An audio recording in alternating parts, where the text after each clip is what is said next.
ওঙ্কারেশ্বর জ্যোতির্লিঙ্গ পুজো দিয়ে আমরা এবার ফিরছি। এবার রাতের কিছু খাবার খাবো, সেজন্য এবার ফিরে যাচ্ছি। আমরা পুজো দিয়ে ফিরে গেলাম।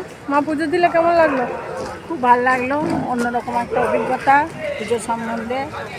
আমরা আমাদের আশ্রমে দিই, গুরু কৃপায় আজকে আমরা ওঙ্কারেশ্বরে। তার কি মহিমা সে তো বলা যাবে না, তার তো অশেষ করুণা কৃপা। আর এখানে অন্যরকম, তবে ভালো লাগলো, অন্যরকম অভিজ্ঞতা হলো। হর হর মহাদেব, জয় ওঙ্কারেশ্বর। চলো দেখি এখন কোথায় যাই, খাবার খাই, তারপর আজকে আবার ভোরবেলা ট্রেন আছে, ফিরতে হবে। এখন অনেকটা রাত্রি, প্রায় 11টা মতো বাজে। সব দোকানপত্র বন্ধ হচ্ছে। যদিও এটা একটা বিরাট বড় তীর্থক্ষেত্র, তবুও এখানে দোকান বাজার সবই সময় মতো বন্ধ হয়ে যায়, যত অনুষ্ঠানই থাক না কেন। তো এখন যেতে যেতে আমরা শুনে নিই বাবা ডঙ্কেশ্বরের মুখ থেকে আজকের এখানকার কিছু মাহাত্ম্য কথা। जिस ज्योतिर्लिंग के दर्शन के लिए आप लोग पधारे हैं, ये राम से 14 पीढ़ी पूर्व मानधाता राजा हुए हैं। शिव पुराण में उल्लेख है, जिन्होंने माँ से ने पिता से जन्म लिया था। उनकी तपस्या से ये शिवलिंग प्रकट हुआ, स्थापित लिंग नहीं है। जिस प्रकार आरती करते हम प्रण अक्षर के मध्य, ओम अक्षर के मध्य, यह तीनों एका, जय शिव ओंकार। एक शिवलिंग में ब्रह्मा विष्णु महेश निराकार धरती से प्रकट हुए हैं। ये अखंड दीप है जो जल रहा प्राचीन समय से। एक ही दीपक में 3 बातें लगातार जल रही है, ब्रह्मा विष्णु महेश की। इस पहाड़ी के ऊपर 7 किलोमीटर का परिक्रमा मार्ग है, वो भी ओम आकृति में है। जो पर्वत पे हम प्रभु के दर्शनों के लिए बैठे हैं, ये पर्वत स्वयं शिवलिंग की आकृति में है। चारों तरफ नर्मदा मैया जलहरी बनकर बह रही है। पूरे 12 ज्योतिर्लिंगों में शयन आरती होती है, लेकिन बाबा का विश्राम ओंकारेश्वर ज्योतिर्लिंग में है। तो उनके शयन के लिए, रात्रि विश्राम के लिए झूला पल्ला चौपड़ से बिछाए जाते हैं। बाबा यहाँ विश्राम करके 3 बजे रात उठकर महाकालेश्वर जाएंगे, वहाँ स्नान करेंगे। इसलिए वहाँ का भस्म आरती प्रसिद्ध है, यहाँ का शयन आरती प्रसिद्ध है। शिव पुराण में भी कथा आती है, महिला 16 सोमवार व्रत करती है, उसमें भी कथा आती है। क्या कथा आती है? प्रतिदिन भोलेनाथ आते हैं, माँ के साथ विश्राम करके सुबह ब्रह्म मुहूर्त में उठकर चले जाते हैं। एक दिन जब भोले बाबा माँ के साथ पधारते हैं, तो माँ पुजारी से पूछती है, पुजारी हमें विश्राम के लिए जा रहे हैं, ये चौपड़ पास में किनकी जीत होगी? पुजारी बोलते कि आज भोले बाबा जीतेंगे। ऐसा बोलकर पुजारी घर चले जाते हैं। भोले बाबा माँ विश्राम के लिए चले जाते हैं। सुबह ब्रह्म मुहूर्त में जैसे ही भोले बाबा माँ बाहर निकलते हैं, पुजारी द्वार पर खड़े रहते हैं। माँ पुजारी से पूछती, पुजारी कल मैंने आपसे पूछा था, हमें विश्राम के लिए जा रहे हैं, ये चौपड़ पास में किनकी जीत होगी? आपने कहा भोले बाबा जीतेंगे। भोले बाबा नहीं, मैं जीती हूँ। माँ ऐसा बोल करके उनको श्राप दे के चली जाती है। उनके तुरंत पश्चात अप्सराएं शिवलिंग पे जल चढ़ाने आती है। अप्सराएं पुजारी से पूछती, पुजारी अस्वस्थ क्यों हो गए? अब तो ठीक थे। फिर पुजारी बताते हैं कि प्रतिदिन भोले बाबा माँ के साथ विश्राम करके चले जाते थे, कल भोले बाबा माँ के साथ पधारे। माँ ने मुझसे पूछ लिया, पुजारी हमें विश्राम के लिए जा रहे हैं, तो चौपड़ पासे में किनकी जीत होगी? मैंने कहा भोले बाबा जीतेंगे। भोले बाबा नहीं, माँ जीत गई। माँ मुझे श्राप दे के चली गई। अप्सराएं बोलती, चिंता न करो, हम अंदर जाते हैं, शिवलिंग की पूजा करके आते, फिर इसका उपाय बताएंगे। अप्सराएं अंदर जा करके शिवलिंग की पूजा करके बाहर आकर बोलती, पुजारी आप 16 सोमवार व्रत कीजिएगा, व्रत करते ही स्वस्थ हो जाएंगे, व्रत करते ही ठीक हो जाएंगे। ये वो कथा का दर्शन ओंकारेश्वर ज्योतिर्लिंग में प्रतिदिन होता है। बोलो ओंकारेश्वर भगवान जय। पूरे 12 ज्योतिर्लिंग में ओंकारेश्वर ही ऐसा ज्योतिर्लिंग है जिसके दर्शन के पश्चात कोई महानदी का दर्शन होता है, जिसके तट को छूकर कोई महानदी बह रही है। आप काशी जाएंगे, गंगा जी दूर है। आप उज्जैन जाएंगे, शिप्रा जी दूर है। आप सोमनाथ जाएंगे, समुद्र है।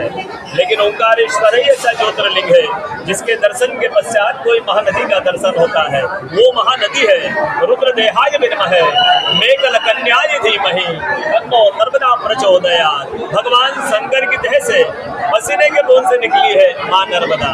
भारतवर्ष में जितनी नदियां हैं सब उत्तर दक्षिण दक्षिण उत्तर की ओर बहती है, लेकिन मां नर्मदा उदय से अस्त की ओर बहती है, पूरब से पश्चिम की ओर बहती है।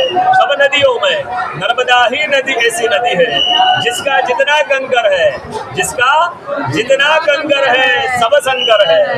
नर्मदा पुराण में ये भी कहा गया है कि नर्मदा जल के स्पर्श होने जो शिवलिंग निकलते हैं उनको डायरेक्ट पूजा की जो प्रतिष्ठा की आवश्यकता नहीं है। नर्मदा जल स्पर्श होने से वो स्वयं प्रतिष्ठित हो जाते हैं। जब अयोध्या में रामलला जी की स्थापना की गई थी उस समय 2.5 फीट का नर्मदा का शिवलिंग ओंकारेश्वर से ले जाकर अयोध्या में रामलला जी के साथ स्थापित किया गया है। पुराणों में कहा गया है रेवात तपम कुरियात मोक्षदायिनी गंगा। कलयुग में आपको तप करना है, नर्मदा किनारे आइए। कलयुग में आपको मोक्ष चाहिए, गंगा किनारे जाइए। रेवात तपम कुरियात मोक्षदायिनी गंगा। कलयुग में एक तपस्वी संत का अनुभव बताता हूँ मैं आपको, जिन्होंने बरसों तक नर्मदा किनारे नर्मदा का तप किया। वो तप करते समय देखते हैं सुबह 3 से 4 बजे ब्रह्म मुहूर्त में एक कोई बुजुर्ग माई आती है, वो नर्मदा स्नान करके लौट जाती है। संत को जिज्ञासा हुआ, इस बुजुर्ग माई को मैं बरसों से देख रहा हूँ, नर्मदा स्नान करके लौट जाती है, कल मैं माई से पूछूंगा। वो माई सुबह 3 से 4 बजे ब्रह्म मुहूर्त में नर्मदा स्नान करके लौट रही थी।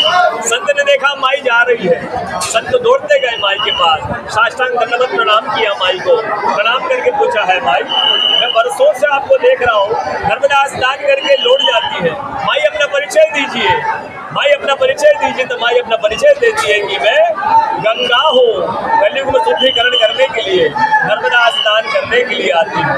बोलो गंगा मैया की जय, नर्मदा मैया की जय, ओंकारेश्वर भगवान की जय, आज के कथा के आनंद की जय, सारे भक्त और भगवान की जय। इस महान पर्व महाशिवरात्रि के पर्व में उपलक्ष्य में भगवान ओंकारेश्वर ज्योतिर्लिंग का आप सब भक्तों को खूब खूब आशीर्वाद पहुँचे। पहला आशीर्वाद आप सब स्वस्थ रहें, दूसरा आशीर्वाद आप सब व्यस्त रहें, और तीसरा आशीर्वाद आप सब मस्त रहें। हर हर महादेव, घर घर महादेव। আমরা এখন কিছু খাবার খেয়ে নেব, তাই রেস্টুরেন্টে আছি। এরপর ঘন্টা 3 পর আমাদের গাড়ি আসবে ভোর 4টে নাগাদ। আমরা যথারীতি বেরিয়ে পড়েছি গেস্ট হাউসের বাইরে লাগেজপত্র নিয়ে। এখন আমাদের গাড়ি আসবে 4:15 বাজে, আগে থেকেই বুক করা ছিল গাড়ি। এখন বাজে ভোর 4টে। আমরা খান্ডুয়া থেকে ট্রেন ধরবো, সেজন্য আমরা বেরিয়ে পড়লাম। ওঙ্কারেশ্বর গেস্ট হাউস থেকে গাড়ি আসছে, এবার খান্ডুয়া স্টেশনে যাব। আমাদের বোম্বে মেল আছে, ধরবো 7টায় ট্রেন। এখন বাজে 4টে, আমরা ওঙ্কারেশ্বরে বেরোচ্ছি। 2 ঘন্টা সময় লাগবে বলেছে, এখন দেখা যাক। এখন সব লাগেজপত্র তুলে ঠিকঠাক করে আমাদেরকে পৌঁছতে হবে খান্ডুয়া স্টেশন।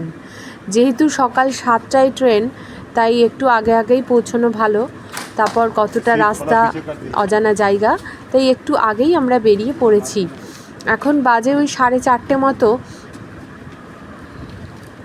তো ড্রাইভার বললেন যে 1.5-2 ঘন্টা মতো লাগবে। দেখা যাক, আশা করছি 6টার মধ্যেই পৌঁছে যাব, অনেকটা আগেই পৌঁছে যাব।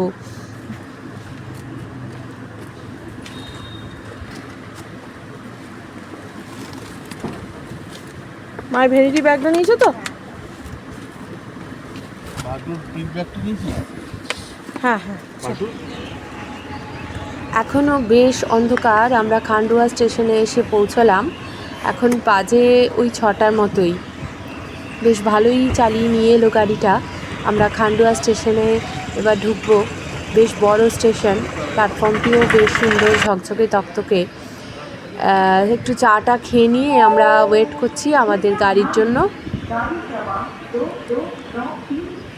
বেশ ঠান্ডাও আছে।